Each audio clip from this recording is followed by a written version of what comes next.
చిన్న కీటకం ఏపీలో డేంజర్ బెల్స్ మోగిస్తుంది. చూడ్డానికి నల్లి సైజులో ఉంటుంది. కానీ కుట్టిందంటే 104 డిగ్రీల జ్వరం రావాల్సిందే. సీజనల్ ఫీవర్ అని నిర్లక్ష్యం చేస్తే అవయవాల మీద దాడి చేస్తుంది. చివరికి ప్రాణాలు తోడేస్తుంది. అదే స్క్రబ్ టైఫస్.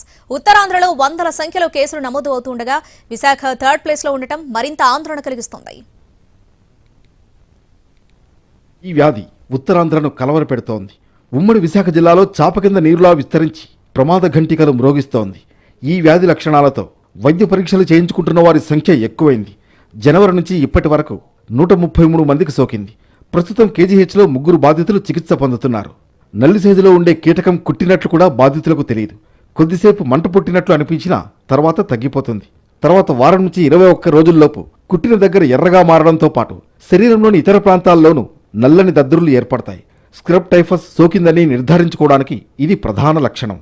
ఈ సమయంలో అలక్ష్యం చేస్తే జ్వరం వస్తుంది. 10 రోజులు దాటినా ఫీవర్ కంట్రోల్ అవ్వదు.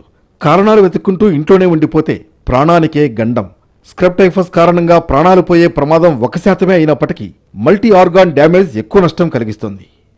ఈ వ్యాధి చాలా చిన్న టాబ్లెట్స్ తోటే తగ్గిపోతుంది. అంటే అతి తక్కువ ఖరీదైనటువంటి డాక్సిసైక్లిన్లు కానీ లేదా గర్భిణీలు పిల్లలకి వస్తే అజిత్రోమైసిన్ టాబ్లెట్స్ ద్వారా కూడా ఇది తగ్గిపోతుంది.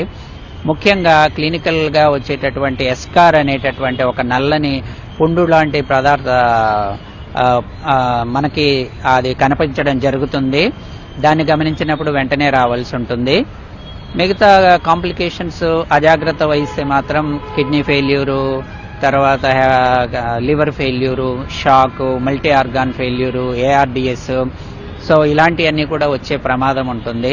సో దీనివల్ల డెత్ రేట్ కూడా చాలా తక్కువ పర్సంటేజ్, 1% కంటే తక్కువగా ఉంటుంది. సో కాబట్టి ప్రజలెవరూ ఆందోళన చెందాల్సిన అవసరం లేదు.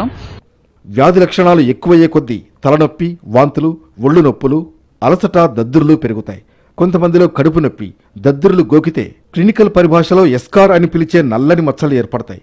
జ్వరం తీవ్రత 99 డిగ్రీల నుంచి 104కు పెరుగుతుంది. పారాసిటమాల్ వేసుకుంటే జ్వరం తగ్గినట్లే కనిపించినా వెంటనే తిరగబెడుతుంది. ఒక్క విశాఖ మాత్రమే కాదు, అటు సిక్కోల్ను కూడా స్క్రబ్ టైఫస్ కలవర పెడుతోంది.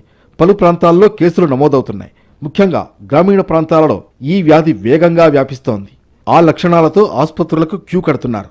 ఉమ్మడి శ్రీకాకుళం జిల్లాలోని కొత్తూరు, హిరమండలం, భామిని, సీతంపేటలో స్క్రబ్ టైఫస్ ప్రభావం ఎక్కువగా ఉంది. అలాగే విజయనగరం జిల్లాలో కూడా స్క్రబ్ టైఫస్ కలకలం రేపుతోంది. చీపురుపల్లి మండలం మెట్టపల్లిలో ఒక మహిళ మృతి చెందింది. ఉష్ణోగ్రతలు మారిన సమయంలో ఎక్కువగా ప్రభావం చూపుతుందని డాక్టర్లు హెచ్చరిస్తున్నారు. జ్వరం, ఒళ్ళు నొప్పులు, శ్వాస తీసుకోవడంలో ఇబ్బంది, నోరు, కళ్ళు ఎర్రబారడం వంటివి జరుగుతాయి. వ్యాధి లక్షణాలతో వచ్చిన వారికి వెంటనే ర్యాపిడ్ టెస్టులు నిర్వహిస్తున్నారు. అయితే రాజేశ్వరి అనే మహిళ చనిపోవడంతో స్థానికంగా భయాందోళనలు నెలకొన్నాయి.